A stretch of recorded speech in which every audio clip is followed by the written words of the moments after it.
नमस्कार विद्यार्थियों। आप सभी का स्वागत करता हूं आपके अपने चैनल पर। और अपना जो पाठ चल रहा है एनसीईआरटी बुक, जिसके अंदर अपना जो हमारा भारत और समकालीन विश्व जो है उसका पहला लेसन है, जिसका नाम है फ्रांसीसी क्रांति। फ्रांसीसी जो क्रांति है ना, उसका फोर्थ पार्ट में लेके आया हूँ, क्योंकि पार्ट है एक 14 पेज के अंदर एक लेसन है, तो इसको मैं 3 पार्ट तो है इसी लेसन के है वो बना दिए।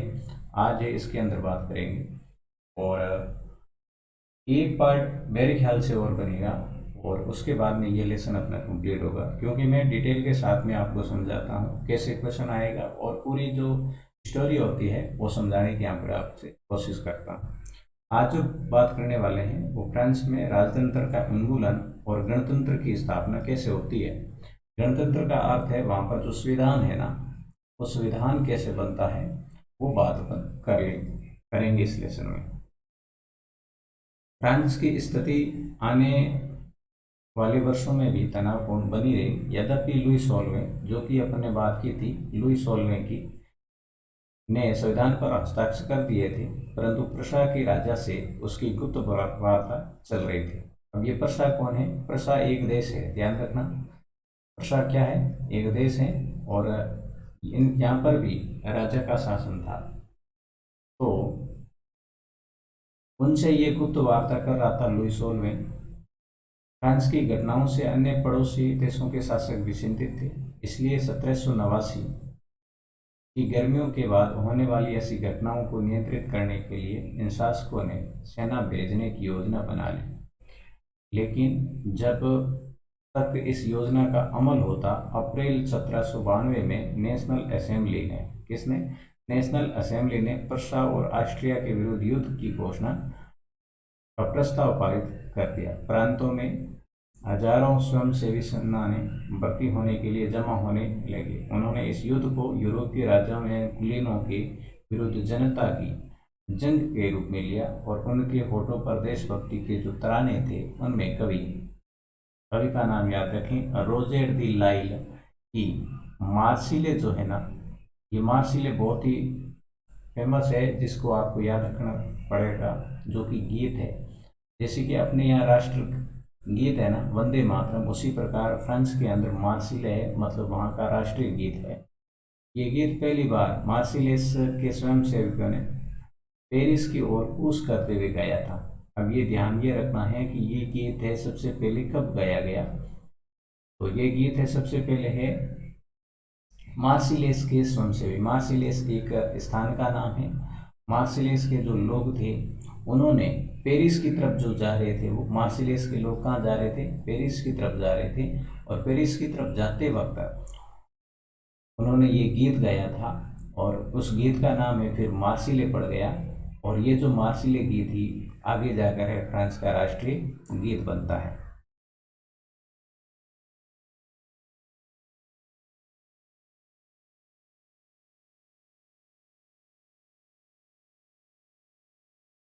इसलिए इस गाने के नाम का नाम मार्सिले हो गया, और अब ये राष्ट्र फ्रांस का राष्ट्रगान है। देखो, राष्ट्रगान है, सॉरी, गीत नहीं है। तो फ्रांस का राष्ट्रगान है वो कौन सा है? मार्सिले है। ठीक है, मार्सिले है वो क्या? फ्रांस का राष्ट्रगान है। और अपने भारत का राष्ट्रगान क्या है? तो भारत का क्या है? जन गण मन। ये अपने भारत का राष्ट्रगान है। क्रांतिकारी युद्धों से जनता को भारी क्षति और आर्थिक कठिनाइयां झेलनी पड़ी। पुरुषों के मोर्चे पर चले जाने के बाद घर परिवार रोजी रोटी की जिम्मेदारी औरतों के कंधों पर आ गई, क्योंकि पुरुष सारे हैं सेना में भर्ती हो गए थे, युद्ध करने की तैयारी में थे। तो रोजी रोटी कमाने का, अपना घर बसेरा चलाने का जो जिम्मेदारी है, कर्तव्य है, वो किस पर आ गई? औरतों पे आ गई। देश की आज़ादी के एक बड़े हिस्से को ऐसा लगता था कि क्रांति के सिलसिले को आगे बढ़ाने की जरूरत है, क्योंकि 1791 के संविधान से सिर्फ अमीरों को ही राजनीतिक अधिकार प्राप्त थे। लोग राजनीतिक क्लबों में अड्डे जमा कर सरकारी नीतियों और अपनी कार्य योजना पर बहस करते थे। इनमें से जैकोबिन क्लब ये नाम और याद रखें आप। जैकोबिन क्लब सबसे सफल था, जिसका नाम पेरिस के भूतपूर्व कॉन्वेंट ऑफ सेंट जेकेब के नाम पर पड़ा था, जो अब इस राजनीतिक समूह का अड्डा बन गया था। अब है सेना का नेतृत्व कौन कर रहे थे? जैकोबिन दल के लोग कर रहे थे। कौन कर रहे थे? जैकोबिन दल के लोग कर रहे थे। जैकोबिन एक दल है और ये दल ही फ्रांस की क्रांति में अपना अहम योगदान देता है। पूरी अवधि में महिलाएं भी सक्रिय थी। जैकोबिन सदस्य थे, इनमें महिलाएं भी साथ में थी। उन्होंने भी अपने क्लब बना लिए थे। इस अध्याय के खंड 4 में आप उनकी गतिविधियों के बारे में, मांगों के बारे में और जानेंगे। अब देखो जैकोबिन जो क्लब है, जैकोबिन क्लब के द्वारा कौन कौन से कार्य किए जाते हैं वो अपन देख लेते हैं। जैकोबिन क्लब के सदस्य मुख्यतः समाज के कम समृद्ध हिस्से से आते थे। देखो जैकोबिन जो लोग थे ना, वो समाज के कम मतलब इतने मध्यम वर्ग के थे, जो ज़्यादा कुलीन नहीं थे। इनमें छोटे दुकानदार, कारीगर जैसे कि जूता बनाने वाले, पेस्ट्री वाले, घड़ी साज, सफाई करने वाले, नौकर, दिहाड़ी मजदूर, दिहाड़ी का अर्थ है डेली है, मजदूरी करने के लिए जाते थे, वैसे लोग हैं वो जैकोबिन क्लब के अंदर थे। उनका नेता मैक्स मिलियन रोबेस्पियर, आपको नाम बार बार रोबेस्पियर नाम मिलेगा। तो जैकोबिन दल का नेता कौन था? तो ध्यान रखना, ये मैं यहाँ लिख देता हूँ, जैकोबिन दल का नेता, मुख्य के या नेता के तो था रोबेस्पियर, रोबेस्पियर, रोबेस्पियर या रोबेस्पियर एक ही नाम है। जैकोबिन के एक बड़े वर्ग ने गोदी कामगारों की तरह धारीदार लंबी पतलून, देखो धारीदार लंबी पतलून पहनने का निर्णय लिया। ऐसा उन्होंने समाज के फैशन प्रस्त पर, खासतौर से घुटने तक पहने जाने वाले ब्रीसेज पहने पहनने वाले कुलीनों से खुद को अलग करने के लिए किया। अब देखो उन्होंने ये धारीदार लंबी पतलून क्यों पहनी, ये आपको दिख रही है, धारीदार लंबी पतलून है। पतलून तो पैंट को कहते हैं, ये सभी को पता होना चाहिए आपको। ये भी क्या है? धारीदार, धारी मतलब इसके ऊपर क्या है, ये लाइनें हैं। ये पहनना इसलिए शुरू किया क्योंकि जो कुलीन वर्ग थे वो क्या करते थे, कुर्ता पहनते थे घुटनों तक, उनके समान नहीं दिखकर वो अलग तरीके के दिखें, इसलिए उन्होंने ये वस्त्र है धारण शुरू कर दिए जैकोबिन दल के लोगों ने। ये ब्रिटिश बने लोगों की सत्ता समाप्ति के ऐलान था। और ये जो है, ये जो इनकी वेशभूषा है वो क्या थी? कुलीनों की सत्ता की समाप्ति का क्या था? संकेत था। आपके बीच में एक वर्ड आया कन्वेंट। कन्वेंट का अर्थ होता है धार्मिक जीवन को समर्पित समूह की एक इमारत।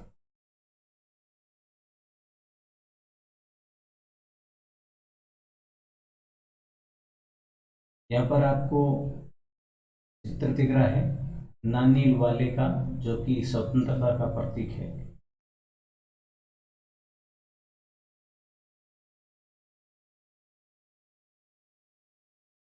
जैकोबिन को सोकुलात के नाम से भी जाना जाता था। अब देखो जैकोबिन का दूसरा नाम क्या है? जैकोबिन। जैकोबिन का नेता कौन है? तो रोबेस्पियर, रोबेस्पियर है। और इसका दूसरा नाम क्या है? सोकुलात। क्या नाम है? सोकुलात नाम है इसका दूसरा। सोकुलात पुरुष, सोकुलात है जिसका अर्थ क्या है? देखो सोकुलात का अर्थ होता है बिना घुटने वाले। क्या होता है? बिना घुटने वाले। अब देखो ऐसा क्यों? क्या इनके घुटने नहीं थे? इनके घुटने थे, परंतु इनके वस्त्र पहन रखा है, उनके लिए कहते हैं उनको। जिसका अर्थ होता है सोकनाथ पुरुष लाल रंग की टोपी, पुरुष है वो क्या पहनते थे? लाल रंग की टोपी पहनते थे। ये आप याद रखें, पहनते थे, जो स्वतंत्रता का प्रतीक था। और अपने पहले थे देखे थे प्रतीक इससे पहले वाले वीडियो में कि स्वतंत्रता का प्रतीक क्या थी? ये लाल टोपी स्वतंत्रता की प्रतीक थी। जंजीर है, टूटी हुई जंजीर, वो है प्राधीनता से स्वतंत्रता की तरफ आने की प्रतीक थी। लेकिन महिलाओं को ऐसा करने की अनुमति नहीं थी। महिलाएं ऐसा नहीं पहन सकती। 1792 की गर्मियों में जैकोबिन ने खाद्य पदार्थों की महंगाई एवं अभाव से नाराज पेरिस वासियों को लेकर एक विशाल हिंसक विद्रोह की योजना बनाई। 10 अगस्त की सुबह उन्होंने ट्यूलेरिया के महल पर, नाम ध्यान रखें ट्यूलेरिया का महल, पर धावा बोल दिया। राजा के रक्षकों को मार डाला गया और खुद राजा को कई घंटों तक बंदी बना लिया। अब राजा कौन है आपको याद होगा ना? याद है तो कमेंट करके बताओ मुझे। राजा है वो कौन है? लुई 16वां। कौन है आपके? लुई 16वां है वो कौन है? राजा है। रानी का नाम क्या है? यदि आपने दूसरा वीडियो देखा है तब रानी का नाम भी इनकी पता होगा आपको। तो रानी का नाम है मेरी एंथ तो एतवा, मेरी एंथ तो एतवा, ऐसा नाम था उसका, एंतवा एतवा नाम था। बाद में असेंबली ने शाही परिवार को जेल में डाल दिया। शाही परिवार कौन? राजा का जो परिवार था ना, उनको जेल में डाल दिया। नए चुनाव करवाए गए। 21 वर्ष से अधिक उम्र वाले सभी पुरुष, देखो पहले जो चुनाव हुए थे उसके अंदर तो केवल जो टैक्स देते थे वही चुनाव में भाग ले सकते थे, परंतु अब है 21 वर्ष से ऊपर जो भी व्यक्ति थे वो सभी है वोट दे सकते थे और उसी के अनुसार असेंबली चुनी जानी थी। नवनिर्वाचित असेंबली को कन्वेंशन का नाम दिया गया। 21 सितंबर 1792 को इसने राजतंत्र का अंत कर दिया और फ्रांस को एक गणतंत्र घोषित कर दिया। डेट वेरी इंपॉर्टेंट है, 21 सितंबर 1792 की। और इस दिन क्या होता है? फ्रांस को गणतंत्र घोषित किया गया है। अब ये केवल ये डेट नहीं है गणतंत्र के लिए, और भी आएगी डेट आगे आपके। जैसा कि आप जानते हैं गणतंत्र सरकार का वे रूप है।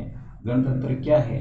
तो आप ये लिखोगे गणतंत्र सरकार का वे रूप है जहाँ सरकार एवं उसके परिवार का चुनाव जनता करती है ना। इसके द्वारा है सरकार का जो प्रमुख होता है, सरकार का जो मुख्य होता है, मतलब देश का जो मुख्य होता है उसका चुनाव कौन करेगी? जनता करेगी। ये वंशानुगत राजशाही नहीं हो।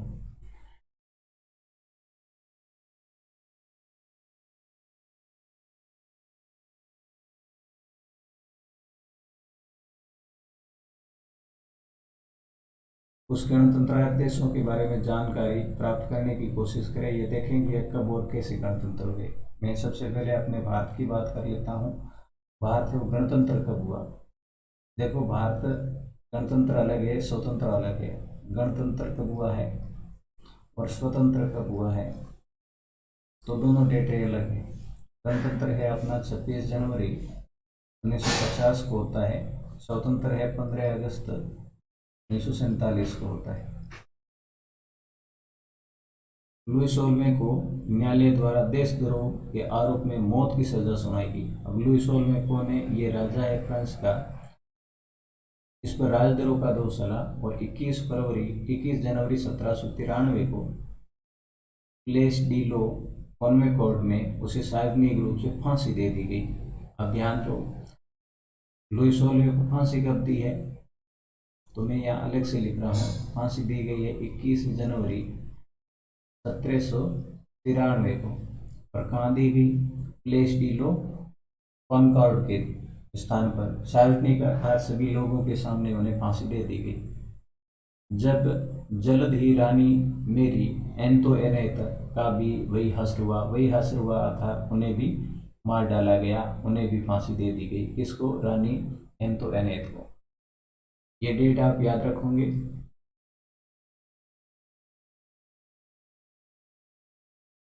फिर आता है आतंक का राज। या आतंक का राज क्यों है? तो ये बहुत ही इंपॉर्टेंट है। आतंक राज इसलिए क्यों? रोबेस्पियर जो था ना दल, वो पूरा पूरा है यहाँ पर शासन चलाता है और फिर लोगों के लिए तो वही समस्या हो जाती है, वो किसी की नहीं मानता है और जो भी लोग होते हैं उनको मतलब मारता ही है सीधा। तो ये क्या था? 1793 से 1794 तक के काल को आतंक का काल कहते हैं। फ्रांस की क्रांति में आतंक का काल है कब से कब तक का है, ये ध्यान रखना। तो ये है 1793 टू 1794 तक का काल है, वो क्या कहलाता है? आतंक राज कहलाता है। रोबेस्पियर ने नियंत्रण एवं दंड की नीति अपनाई थी। रोबेस्पियर के द्वारा कौन सी नीति अपनाई जाती है? नियंत्रण और दंड की नीति। उसके हिसाब से गणतंत्र के जो भी शत्रु थे, कुलीन, गणतंत्र के कौन शत्रु थे? जो पहले हैं शासन चलाया करते थे। कुलीन थे, पादरी थे, अन्य राजनीतिक दलों के सदस्य उनकी कार्यशैली से असहमति रखते थे। मतलब रोबेस्पियर का जो जैकोबिन दल था, रोबेस्पियर की जो नीति थी, उनके विरुद्ध जो भी लोग थे उन सभी को है उन्होंने दंड देना शुरू कर दिया। गिरफ्तार कर जालों में डाल दिया गया। एक क्रांतिकारी न्यायालय द्वारा उन पर मुकदमा चलाया गया। यदि न्यायालय उन्हें दोषी पाता तो गिलोटिन, ये गिलोटिन नाम इम्पोर्टेंट है, ध्यान रखना। गिलोटिन है क्या होती है, तो मतलब ये दो पोल होते हैं, पिलर होते हैं, और दो पिलर के बाद में ऊपर में एक इस प्रकार से ये होगा, और इसके नीचे क्या होगी कि ऐसे एक धारदार आरे की तरह, यूँ कुल्हाड़ की तरह इस प्रकार से ये बहुत धारदार कुल्हाड़ी की तरह यहाँ पर ऐसे हुआ करती थी।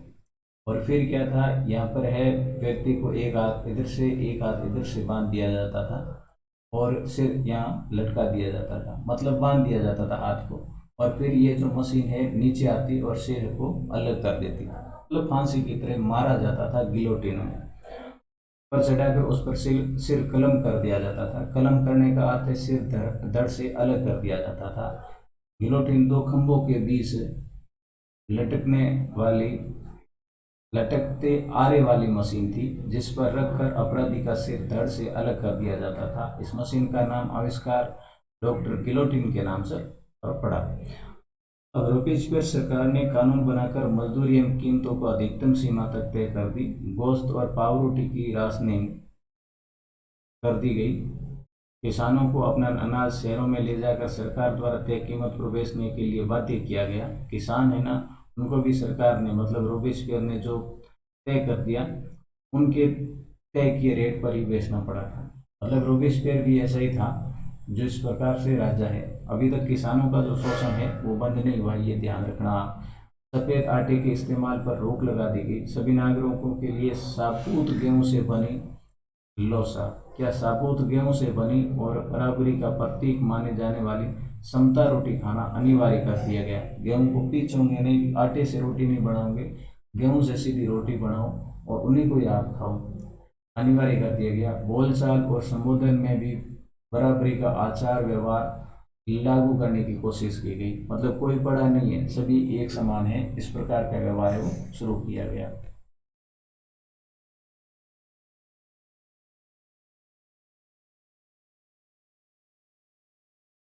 परंपरागत मॉन्च्योर मदाम के स्थान पर अब सभी फ्रांसीसी पुरुष और महिलाओं को सितोयेन एम सितोयीन नाम से संबोधित किया जाता था। अब ये क्या दिया को, पहले तो है मॉन्च्योर, है ना, बड़े जो लोग थे उन्हें मॉन्च्योर कहा जाता था, और महिलाएं होती थी उन्हें मदाम कहा जाता था। परंतु उनके स्थान पर अब महिलाएं जो है ना उनको सियोतेन, मतलब नागरिक, और पुरुषों को सियोतेन कहा जाता, सॉरी सितायन कहा जाता था, और महिलाओं को है सितोयिन कहा जाता था। दोनों को ही नागरिक है, मतलब बराबर का संबोधन किया जाने लगा। रॉबेस्पियर ने अपनी नीति को इतनी सख्ती से लागू किया कि उसके समर्थक भी त्राही त्राही करने लगे। वो भी है बहुत ही, कह सकते हैं, उनसे नाराज हो गए थे। जुलाई 1794 में न्यायालय द्वारा उसे दोषी ठहराया गया और गिरफ्तार करके अगले ही दिन उसे गिलोटिन पर चढ़ा दिया गया। किसे? रोबेस्पियर को। रोबेस्पियर को भी दोषी ठहराया गया क्योंकि सभी लोग हैं उनसे परेशान हो गए थे, क्योंकि वो अपनी सारी नीति है वो रक्त और लोहे की नीति अपना रहा था। तो उन्हें है गिरफ्तार किया गया और न्यायालय द्वारा उसे दोषी पा लिया गया, और दोषी पाने पर गिलोटिन पर है उन्हें जुलाई 1794 में चढ़ा दिया गया।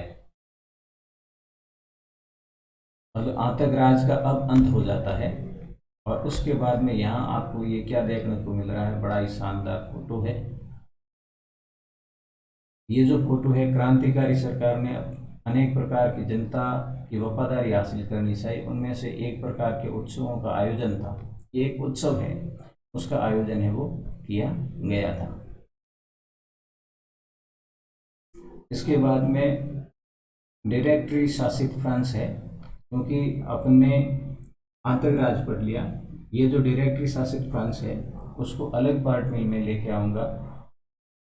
अभी तक अपने 6 पेज पढ़े हैं, ठीक है ना। ये अपना पार्ट नंबर 5 हो जाएगा और अब लगभग कल है करने की पूरी कोशिश कर देंगे आपके। तो वीडियो को सभी दोस्तों के साथ में शेयर करना।